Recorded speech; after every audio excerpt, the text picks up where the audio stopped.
Muy buenas tardes, amigos y amigas de su espacio Tiempo de Renovación. Tiempo de Renovación llega a ustedes de lunes a viernes de 5 a 6 de la tarde por su canal Teleimpacto. Hoy vamos a conversar distintos temas del acontecer nacional e internacional y vamos a tener un invitado que siempre nos acompaña de alguna manera cada 15 días, a veces una vez al mes, pero siempre está con nosotros, el profesor Giovanni Báez Aufán. Profesor. Buenas tardes, distinguido profesor. Muy buenas. Qué bueno que esté con nosotros para tratar de conversar con nuestra audiencia, con nuestra teleaudiencia, que espera la orientación y que hemos tenido siempre un buen feedback. Siempre nos hablan de el valor que tiene esas ideas bien expresadas, bien organizadas, bien clasificadas y transmitidas de su parte. ¿Cómo me puedo negar una invitación cuando tienen esas palabras tan positivas? Es imposible negarme. El profesor, y vamos de una vez, profesor, a hablar un poco. La universidad, usted es el director de la Escuela de Servicios Internacionales y Diplomacia. Sí, Diplomacia y Servicios Diplomacia y Servicios Internacionales en la Universidad Católica de Santo Domingo. Ahora ya comienza el nuevo ciclo. Efectivamente. ¿Cómo se está expresando ese nuevo ciclo? ¿Cómo están los jóvenes estudiantes de la Universidad Católica de Santo Domingo? Bueno, empezamos nosotros precisamente ayer con una dinámica muy positiva. De hecho, puedo decir con todo orgullo de que el ritmo ha sido muy dinámico. Y obviamente cuando uno siempre recibe estudiantes de nuevo ingreso y ve la motivación de los estudiantes de nuevo ingreso, pues igual, eso es una simbiosis. Lo positivo siempre se hace recíproco. Y puedo decir de esa misma manera, hay un buen sentir en las aulas. La diplomacia de cara a los nuevos profesionales y técnicos que exige la República Dominicana es una carrera de mucho valor y de mucha importancia, porque el mundo cada vez más camina, por más que haya nacionalismos y haya una política de algunos estados por tratar de cerrar sus fronteras, en el fondo no es posible. Necesariamente hay que estar en contacto con el mundo. Y más un país con una debilidad por una economía que a pesar de que hablamos de que es un país en vía de desarrollo, es una economía pequeña frente a lo que es el conjunto de los países que conforman la comunidad internacional. Que no somos un país precisamente actor, pero que tenemos ciertas condiciones que nos hacen sobresalir, y me refiero a condiciones geoestratégicas y condiciones históricas que nos hacen sobresalir como país relativamente pequeño, de economía pequeña y de relativamente joven también. Pues tenemos que tener siempre en cuenta en ese tablero de ajedrez bien afiladas las espuelas en el tema político y en el tema, obviamente, política exterior. Hay un adagio que dice que si usted no tiene un ejército poderoso y un país pequeño, pues tenga excelente diplomático, que es realmente el frente más eficiente y más barato. Exactamente, es de vital importancia. La República Dominicana justamente en este momento está jugando un rol de importancia capital, diríamos, a nivel de América Latina. Ha ocurrido que las relaciones que se acaban de establecer no hace mucho tiempo, hace un año apenas, con China. Estamos de cumpleaños. Justamente estamos de cumpleaños. cómo se pudiera evaluar este año y cuál sería ese impacto que tiene en el ámbito diplomático esas relaciones? Quiero hacer un pequeño paréntesis. Nosotros no solamente pensamos en diplomáticos, sino también en servicios internacionales. También llevar a nivel técnico a aquellos servidores en temas de ONG o también de instituciones, sean privadas o sean de carácter público, que estén preparados en el ámbito internacional como analistas, pero también que puedan realizar proyecciones y trabajos de carácter práctico de día a día dentro de ese tipo de, ese nicho de mercado. Y tomando el tema de China... Pero quiero que esa digestión no se vaya muy lejos, porque quisiera también que explique un poco qué significado tiene para el país, por ejemplo, que se desarrolle en un nivel mucho más amplio la denominada diplomacia urbana, ¿no? Oh, O bueno. diplomacia... La diplomacia urbana ha tocado un nicho que es muy nuevo.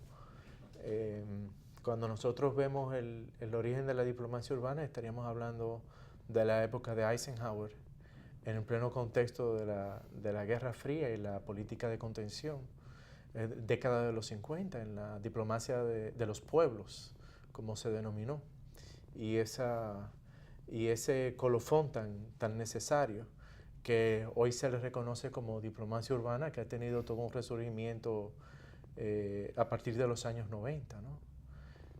Obviamente es un tema que hay que explotarlo y que todavía quizás la academia no le ha hecho el frente que debería. Y hay que formar profesionales y técnicos, sin duda, que conozcan, que comprendan y que entiendan esta área, porque realmente ahí hay unas oportunidades extraordinarias y maravillosas. Sin duda, y hablando de ese contexto tan necesario que, como habíamos hablado anteriormente, de ese fortalecimiento de la diplomacia de los servicios internacionales, pues la diplomacia urbana tiene eso, que se va entre la oficialidad del Estado, pero también en los gobiernos locales, la autonomía.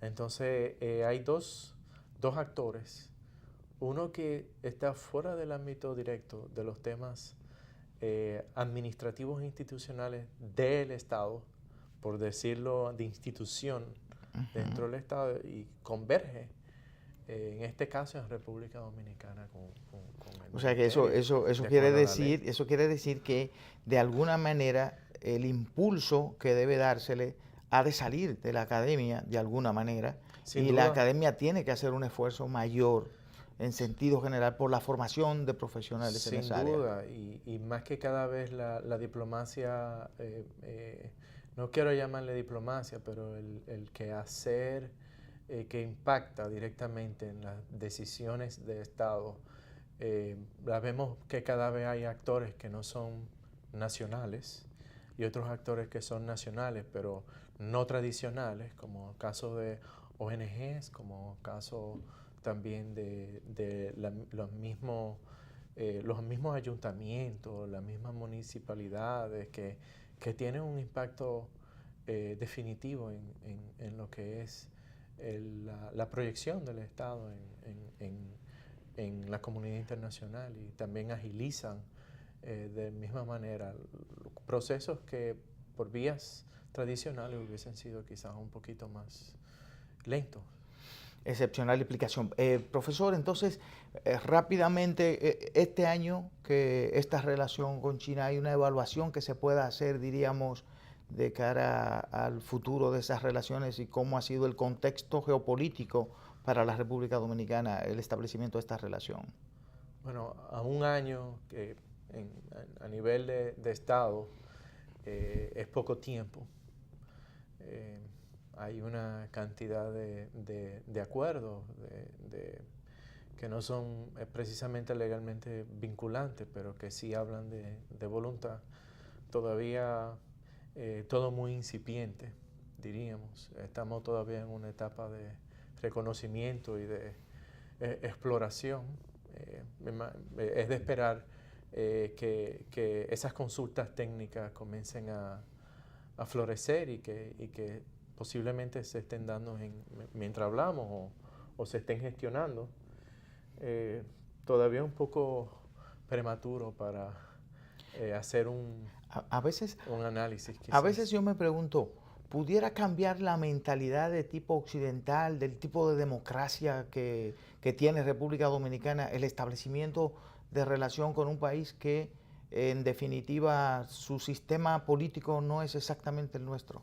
¿Cómo pudiera influir esto en la mentalidad de las políticas democráticas? Es una pregunta que tiene muchas dimensiones, porque cuando nosotros hablamos de la cultura de Occidente, hablamos de una tradición de la Iglesia, hablamos de una tradición democrática, de una revolución burguesa, de una lucha de poder, y bajo ese sentido no estoy haciendo una teoría socialista, ni quiero sonar como tal, pero viéndolo en su tuétano, es una lucha realmente de poder y mientras el liberalismo, tanto económico como político, literalmente apuesta a más mercado, menos Estado, pues entonces estamos hablando que hay una transformación de toda una sociedad.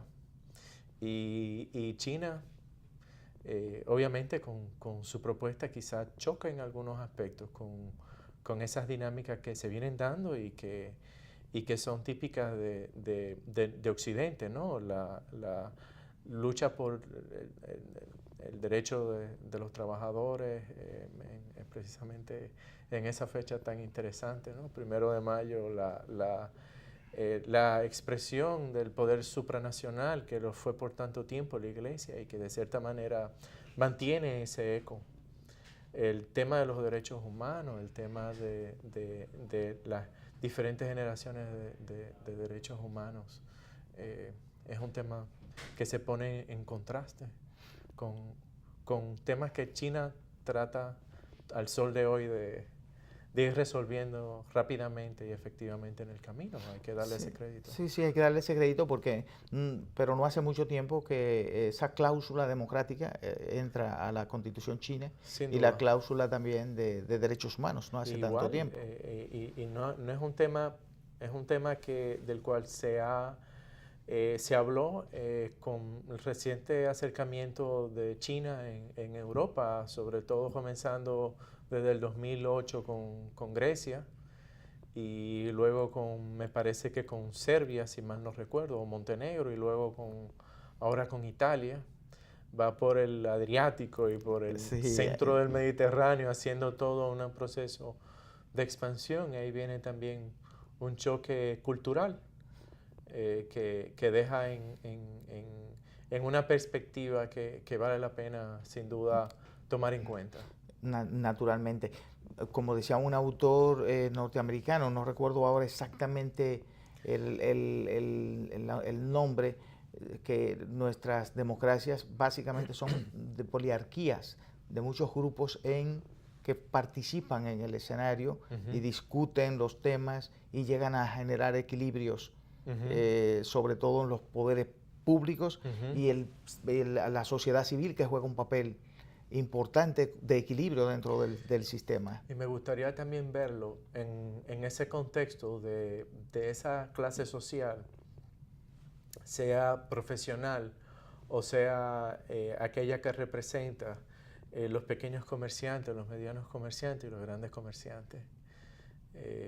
Igual los técnicos, igual los profesionales, aquellos que van desarrollando conocimientos especializados con ciertas garantías políticas y ciertas garantías de libertades básicas que buscan una concertación, un equilibrio de poder.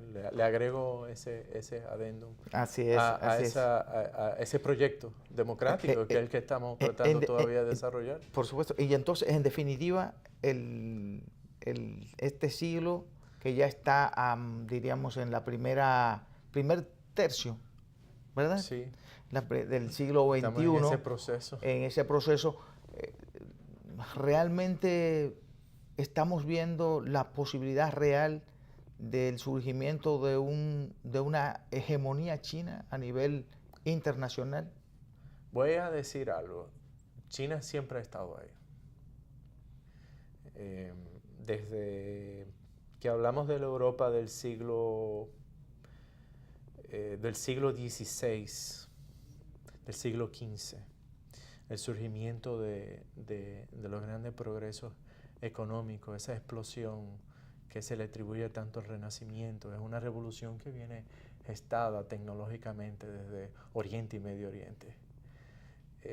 Todo lo que nosotros reconocemos como ese gran boom económico de Inglaterra durante el siglo XVIII y XIX está relacionado con su comercio con China y tener la capacidad de cerrar y sellar sus rutas comerciales con respecto a China y la India. China siempre ha estado ahí. China siempre ha tenido es un gigante que siempre ha tenido esa proyección de impactar en Occidente, sobre todo en el contexto económico, pero de alguna manera estuvo latente luego de la Segunda Guerra Mundial en especial, y recién en los años 80 comienza a surgir, y obviamente con ese compromiso de adelantarse tecnológicamente en principio de la década del 2000, ha sido un resurgir que sin duda va a tener, no podemos darle la espalda ni podemos resistirnos, es que está ahí. Y a esta pregunta, más tarde, luego de la pausa, vamos a conversar de otros temas, pero también vamos a conversar del segundo foro que se ha hecho sobre el programa chino, la iniciativa china de la ruta, de la franja de la ruta de la seda. Cinturón, sí. Del cinturón. Entonces vamos a una breve pausa y regresamos en unos minutos ya con el compañero Elías Veloz con nosotros.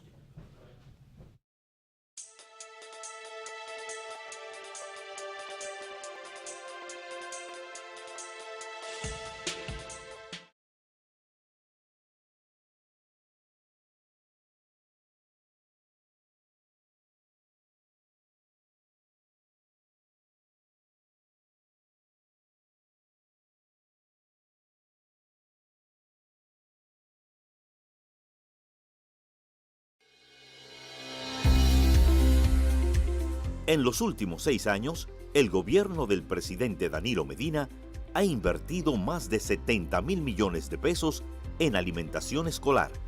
Este año escolar 2018-2019, más de 22.000 millones. Más de 4.000 centros educativos están en jornada escolar extendida.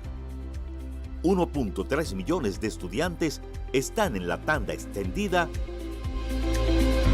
70% de la población educativa.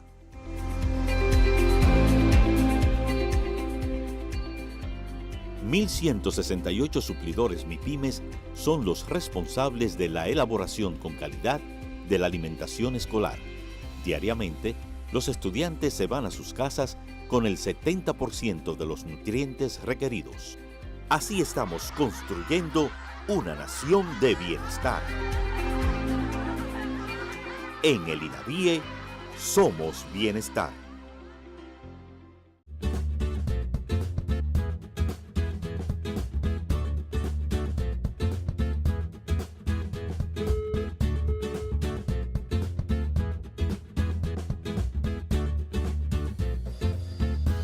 Esto le puede pasar a cualquiera. Sé más cuidadoso con tus equipos. No los descuides ni los olvides. Queremos que sepas que aunque la laptop y la netbook tengan un sistema de bloqueo incluido con un usuario y contraseña súper efectiva que no permite que ninguna persona aparte del dueño la pueda usar, no significa que no le prestemos atención.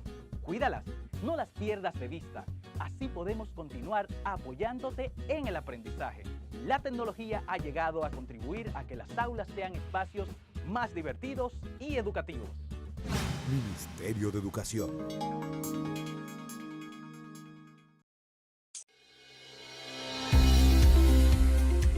En los últimos 6 años, el gobierno del presidente Danilo Medina ha invertido más de 70.000 millones de pesos en alimentación escolar. Este año escolar 2018-2019, más de 22.000 millones. Más de 4.000 centros educativos están en jornada escolar extendida. 1.3 millones de estudiantes están en la tanda extendida, 70% de la población educativa.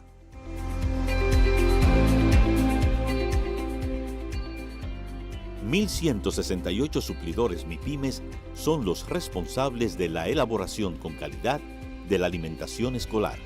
Diariamente, los estudiantes se van a sus casas con el 70% de los nutrientes requeridos. Así estamos construyendo una nación de bienestar. En el INAVIE, somos bienestar.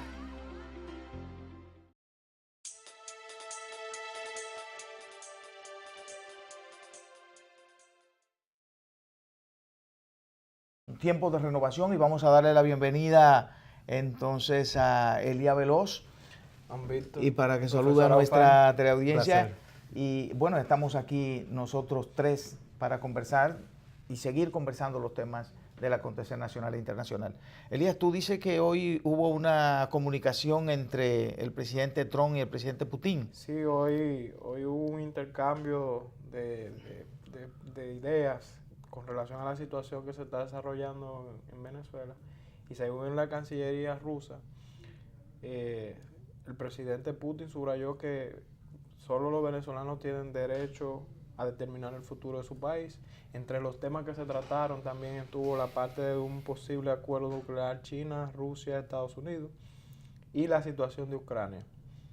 Según la Cancillería rusa, fue muy fructífera la conversación. Eso evidencia que es posible que la presión sobre Venezuela cese un poco en estos días y que se retome también el tema de la paz con el acuerdo nuclear y las dos Coreas.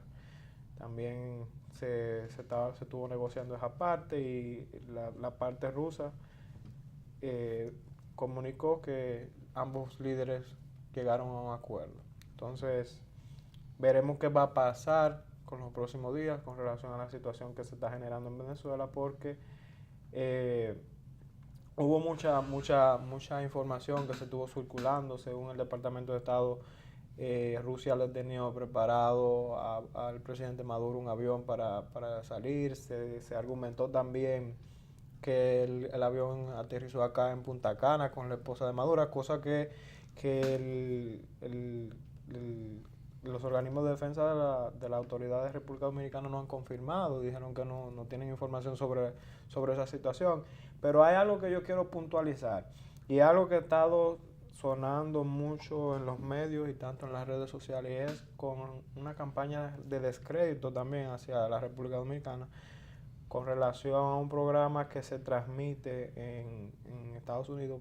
Jaime Bailey, tengo la información aquí, ni el nombre, pero es algo que hay que puntualizar, porque es una persona que se ha acostumbrado a hablar mal. Jaime Bailey, que criticó fuertemente a la República Dominicana y nos acusó con ser un gobierno de izquierda, y hay que tener mucho cuidado con eso, porque aquí yo creo que los partidos de izquierda están bien definidos y sabemos cuáles son, o la izquierda está bien definida y bien agrupada, y hay que tener mucho cuidado cuando se señala que los presidentes que han pasado en los últimos 12 años en la República Dominicana han sido presidentes de izquierda, y este hombre tuvo la libertad y la albedría de señalarnos como un país de presidentes de izquierda.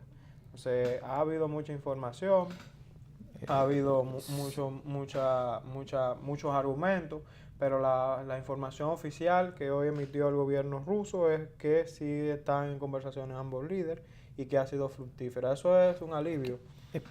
Profesor, en ese contexto, pudiera decirse que van probablemente a bajar las tensiones que parecían que están surgiendo entre los Estados Unidos y Rusia, o hay que esperar los hechos.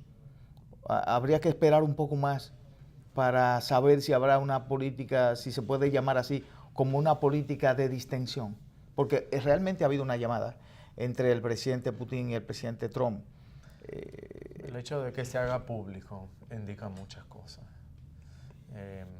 Es distender.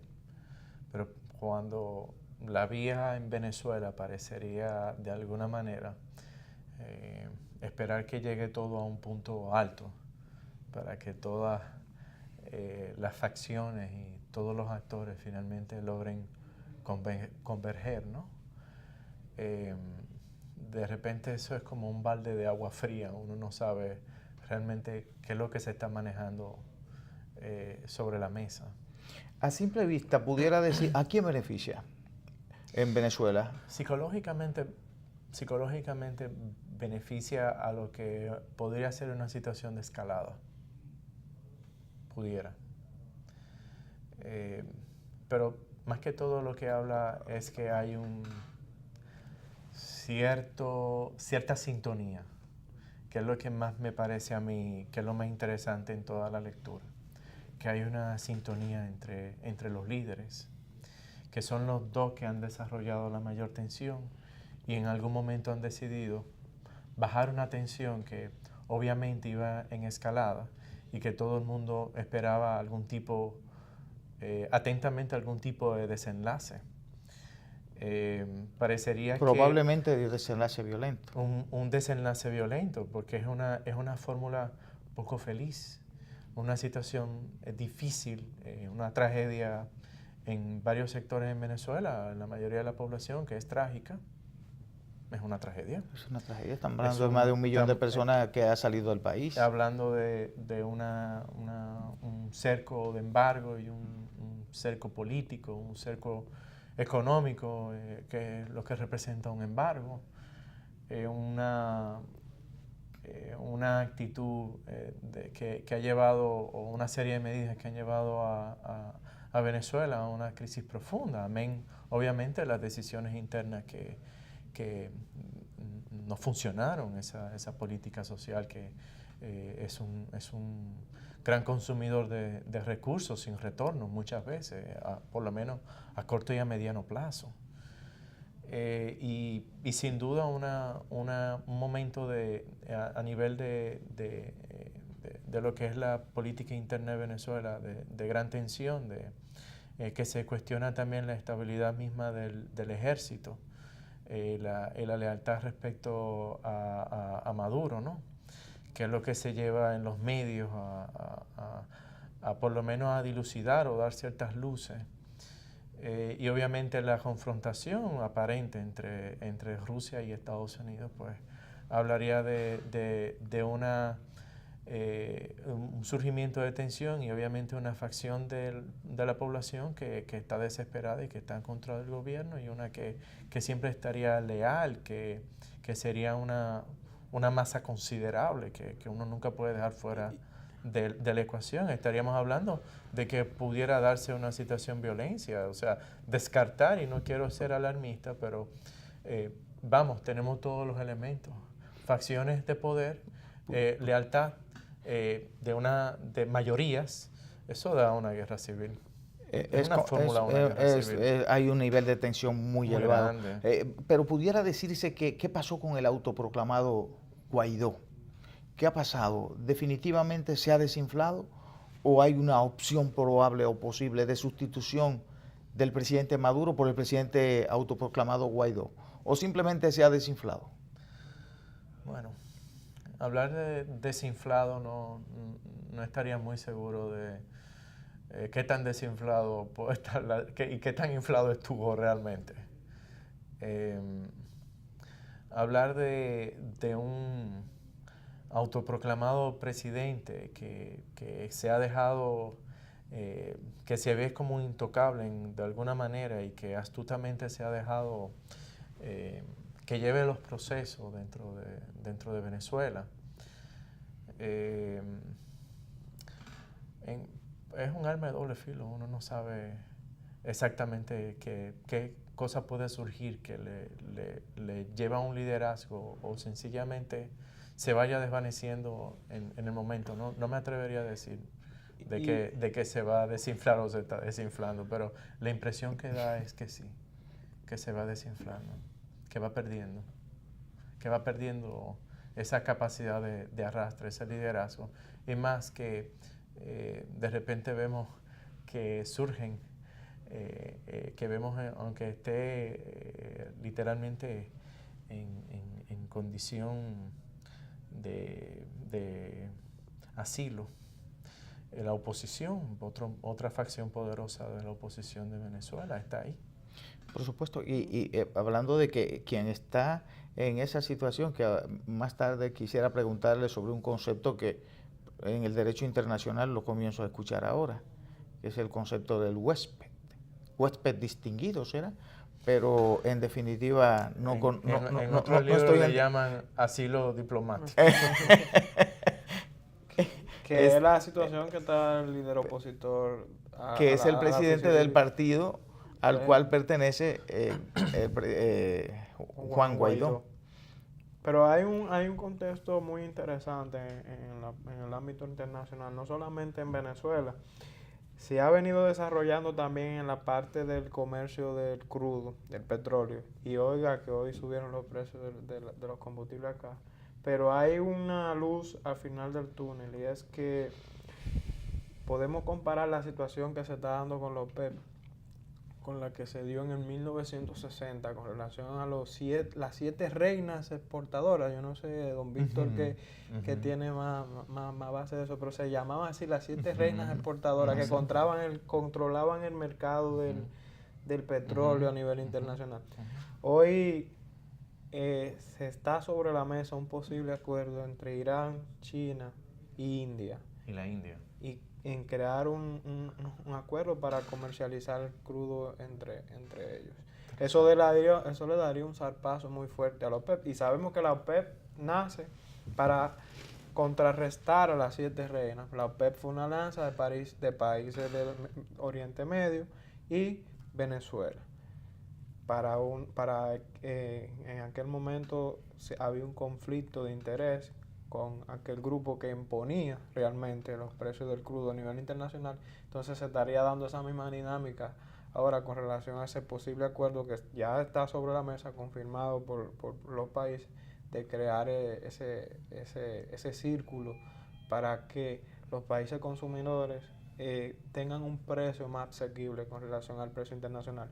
Y eso le daría un zarpazo fuerte.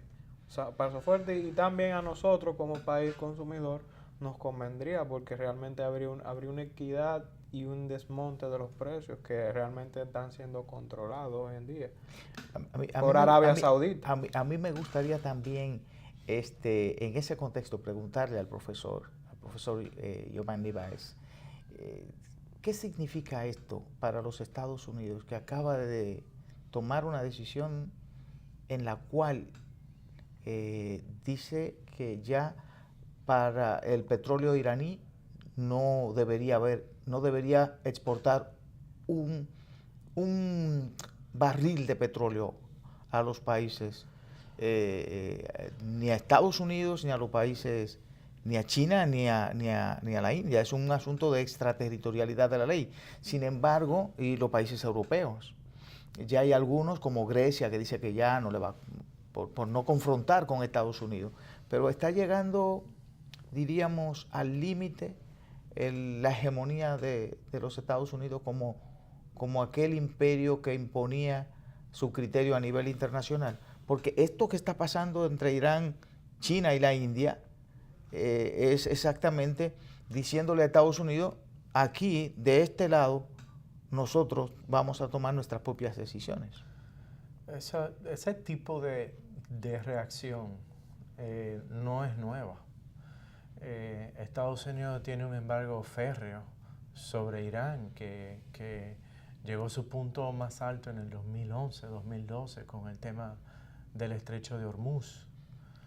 No podemos olvidar que Irán es uno de los grandes productores de petróleo, de altísima calidad, igual de gas natural, que con una serie de limitaciones tecnológicas, inclusive de embargo tecnológico por parte de Estados Unidos y hasta cierto punto de la Unión Europea, pues limita un mercado que fue para Irán natural. Irán siempre fue un exportador hacia el occidente, hasta hace pocos años.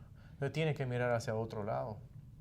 Yo diría que es una muestra de lo que es la comunidad internacional hoy en día. Estados Unidos ni la Unión Europea están solas. De los multipolos, ¿no? De los Multipolos y que no es tradicional. No es que estamos viendo con potencia tradicional, estamos viendo economías emergentes con una gran capacidad de compra, con grandes necesidades de productos básicos, con economías, países que son potencias geopolíticas, sin embargo son economías todavía rentistas o primarias. Vemos países que son de extremos, que son extraordinariamente ricos, productores de grandes divisas, sin embargo tienen una falta de equidad en su PIB, en el contexto de paridad por persona, que es absurda, pero al mismo tiempo una gran cantidad de población que vive literalmente de la economía primaria y otra que vive en la cúspide de la tecnología, como es el caso de la India. O sea, estamos viendo nosotros por primera vez en la historia economías, como usted decía, es variable, son propuestas que no son tradicionales, que de repente vemos nosotros una dinámica en la economía internacional que es sumamente rápida. Con bloques nuevos, no podemos olvidar lo que China puede crear, lo que Rusia puede crear, lo que la India puede crear como líder. Entonces, claro, es una propuesta, yo diría, natural, lógica. No sé si sea definitiva, pero son economías que son siempre en cambios y con propuestas siempre a resultados rápidos, pero también a mejores propuestas. Pero si les sirve a Irán, amén. Bienvenido al mundo multipolar. Pudiéramos decir, porque hay un punto, los Estados Unidos está tratando de aislar lo más que pueda a Irán. Se retira del pacto nuclear, pero los demás países no se retiran del pacto nuclear. No. ¿Esto pudiera resquebrajar las relaciones entre los Estados Unidos y Europa y decir que el mundo occidental comienza un proceso, diríamos, de decadencia? Tomo lo que hablamos al principio sobre los temas culturales.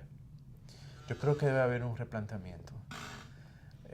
Ya el Occidente no debe de, sobre todo las potencias de Occidente no pueden ver, y estoy seguro que no lo ven, pero es el momento de hacer un planteamiento de análisis, no en base a los conceptos tradicionales, sino de replantearse que los grandes actores no solamente son aquellos que tienen mayor paridad económica o armamentística o esa combinación al mismo tiempo, sino también posibilidades de tecnología, que también puede jugar a nivel diplomático su ubicación geográfica, qué tan buena capacidad tiene de hacer uso de sus relaciones con los demás estados como frente. Ya llegó esa época, ya no hay un hegemón o hegemones, ya hay ya comienza a verse puede verse cierto equilibrio, y eso es lo que estamos viviendo. Por lo general se dice que cuando una potencia está en un proceso de declive, pudiera ser que teniendo tantas armas y tanto poder, ese declive no se pudiera dar sin violencia. ¿Pudiéramos estar entonces en el camino de una potencial guerra entre potencias? Sí, nosotros vemos en teoría lo que acaba de proponer. Todas las grandes culturas y todas las grandes potencias tuvieron un proceso acelerado de surgimiento y decadencia. por la guerra. Amén la Segunda Guerra Mundial, la Primera Guerra Mundial, la guerra franco-prusianas y obviamente todos los procesos que vienen a partir de la Europa moderna, relativamente hablando de historia reciente, a partir de la Paz de Westfalia y ese nuevo reordenamiento de la comunidad de estados, ¿no? Todos han sido procesos sumamente rápidos, un aumento y un deceso de 100 años, 50 años, pero sin duda. Y no dudo de que Estados Unidos cometa el error de entrar en más ocupaciones o de entrar en más artilugios de carácter bélico, porque es que sale muy caro. Me hablaba en un momento dado de Medio Oriente. Le voy a dar un dato. Hay un puerto, me parece que es el puerto, bueno, no quiero decir un disparate en el aire, pero en Pakistán la China construyó un puerto de carácter comercial, pero también viable a nivel de carácter técnico. Eso me refiero a reparación de embarcaciones, tanto comercial y militar. En lo que sería el corazón económico de Pakistán, fue construido por China y fue construido con el propósito de elevar la economía pakistaní. No voy a discutir si funcionó o no, pero China tiene control sobre ese puerto. Es lo que apareció los otros días, un excelente artículo sobre las garantías patrimoniales de los estados, que es un tema interesante. Y Pakistán perdió parte de su territorio por garantía, por 99 años el uso de ese puerto. Igual pasó recientemente en el 2017, 2018, con respecto a Piros, me parece que es el puerto en Grecia, uno de los más emblemáticos, que lo reconstruyó y lo modernizó China. ¿Qué significa para Pakistán? Para Pakistán significa una jugada interesante, por lo menos, porque tiene todavía mucho potencial económico, pero para China significa reposicionarse en Medio Oriente. Pakistán sigue siendo en Medio Oriente.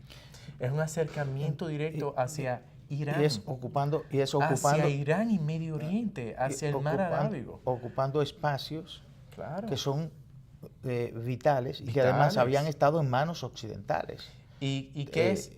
Lo que indica que esta expansión de China realmente debería preocupar a Occidente de alguna manera. Y amén de hablar, perdón, pero hablar de Grecia.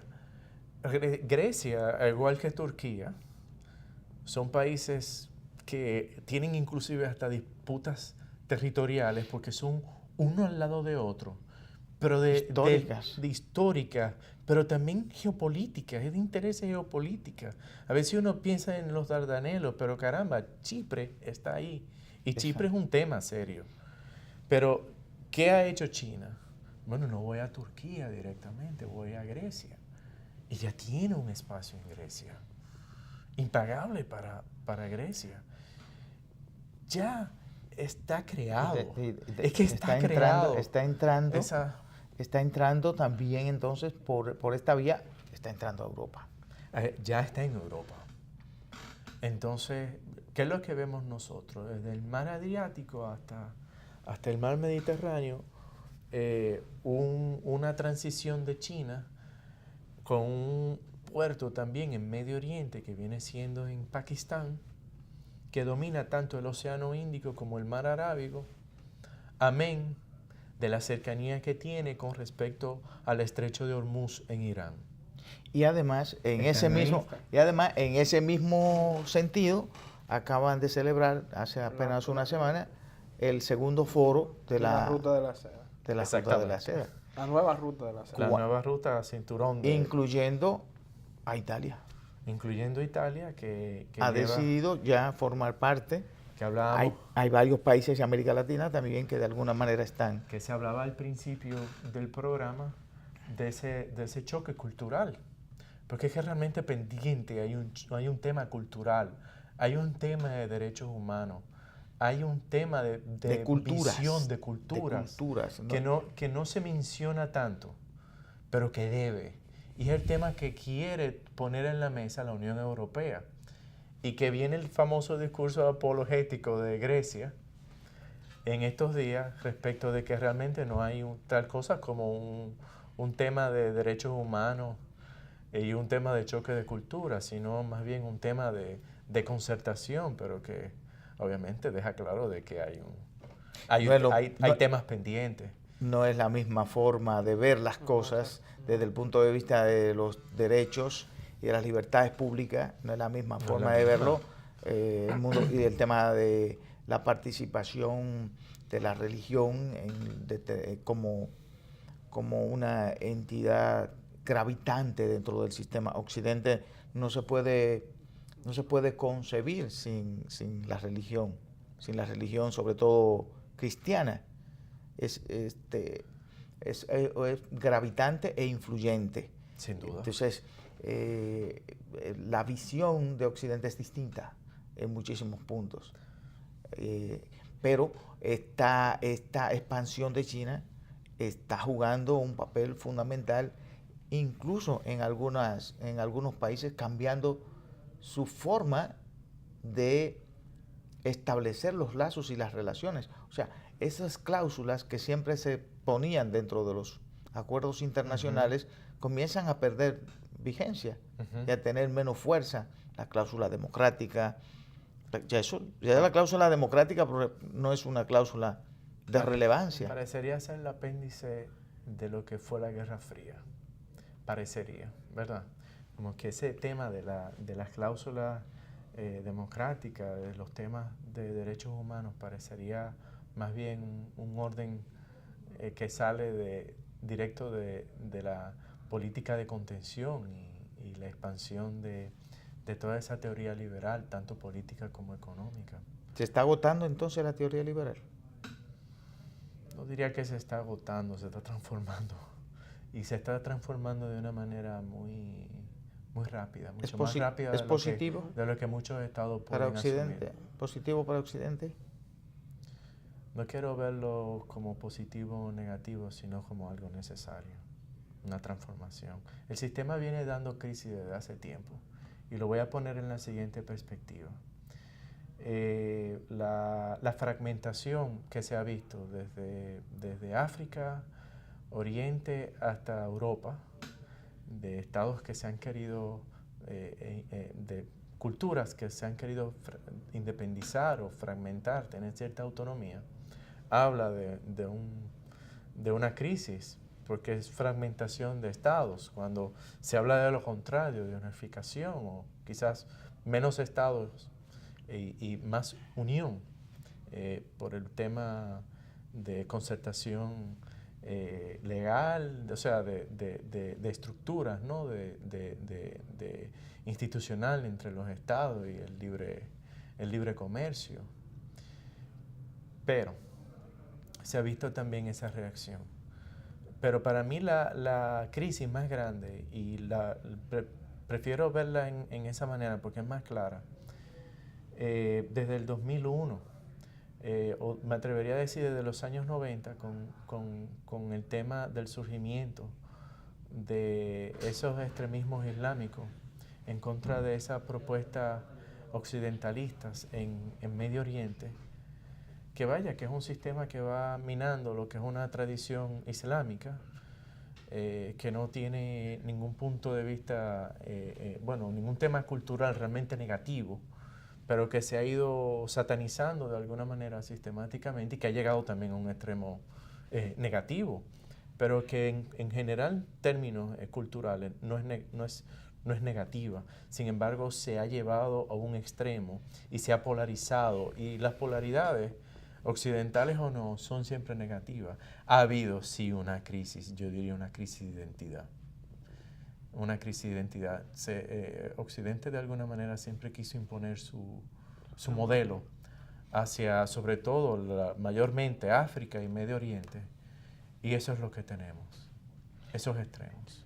Bien, pues Elías, hemos llegado Al final, nos quieren que nos vayamos de acá. Señores, todos los que estén en actividad política, disfrútenla este fin de semana porque va a ser, le llaman ahora el Super Domingo. oigan, ¿cuántas actividades? O el Super Domingo, los PRMistas, los PLDistas, los PRDistas y todos los que están en la actividad política de la República Dominicana parece que han elegido este domingo como el domingo de las grandes actividades. Así Un que domingo emblemático. emblemático.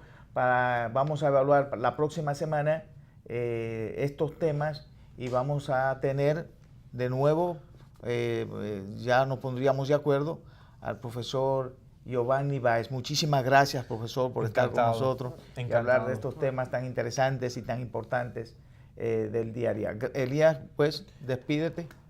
Nada, invitarlos a quienes hacen política que la hagan con responsabilidad y que evitemos los conflictos internos con diferencias partidarias, porque entendemos que se van a tener que encontrar en algún momento tantas políticas simultáneas en el ámbito nacional. Será hasta el próximo lunes, si Dios quiere.